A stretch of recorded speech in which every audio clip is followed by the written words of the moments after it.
Your goodness is running after, it's running after me. Your goodness is running after, it's running after me. Hello guys! Kumusta po? Annyeonghaseyo. Sa aking video, aking ituturo sa inyo kung paano ba bigkasin sa Korean language yung mga numbers. Bali, gawin natin ng tig 10. Okay? Basahin natin sa Tagalog, tapos sa Korean. Sa Korean kasi, dalawang klase yung pagbigkas nila. Sa isa, dalawa, tatlo, apat, lima, anim, pito, walo, siyam, sampo. Sa video natin, gawin natin ang first part muna yung 1 to 30 na numbers. Dalawa yung nila, yung pagbigkas nila. Sa 1 to 10, bigyan ko ng sample. Dalawang klase yung pagbigkas nila.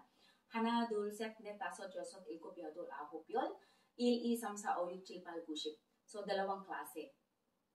Kaya dahan-dahan lang natin. Okay? 준비됐나요? Okay, umpisahan na natin. Isa, dalawa, tatlo, apat, lima, anim, pito, walo, siyam, sampo. Tignan nyo lang ito, guys.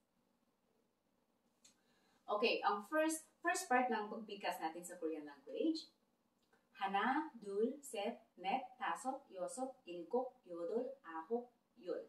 tapos yung second part, 1, 2, 3, 4, 5, 6, 7, 8, 9, 10. Sa 11, 12, 13, 14, 15, 16, 17, 18, 19, 20. Sa Korean, 열 하나, 열 둘, 열 셋, 열 넷, 열 다섯, 열 여섯, 열 일곱, 열 여덟, 열 아홉, 20. Tapos yung isa, 11, 12, 13, 14, 15, 16, 17, 18, 19, 20. Okay, balik tayo dun sa Tagalog.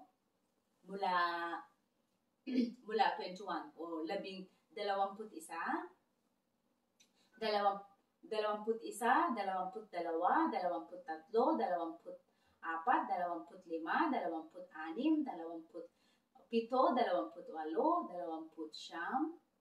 30.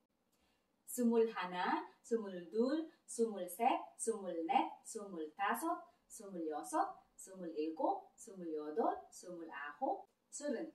21, 22, 23, 24, 25, 26, 27, 28, 29, 30. Okay? Paano po yung pagbigkas nila? Mahirap po ba? Sa umpisa po, mahirap bigkasin yung yung numbers. Oo, nalilito ka. Okay guys, huwag kayong malito dun sa numbers. Basta importante, i-practice nyo lang yun muna. At saka i-divide nyo muna sa baitayan para hindi kayo malilito. Muna lang kayo ng second part ng video para hindi masyadong marami. Oo. Gawa natin ng second part. At saka guys, kung hindi pa kayo nakapag-subscribe sa aking YouTube channel, paki-subscribe na rin para update kayo sa aking mga new videos. Okay, maraming salamat. Bye!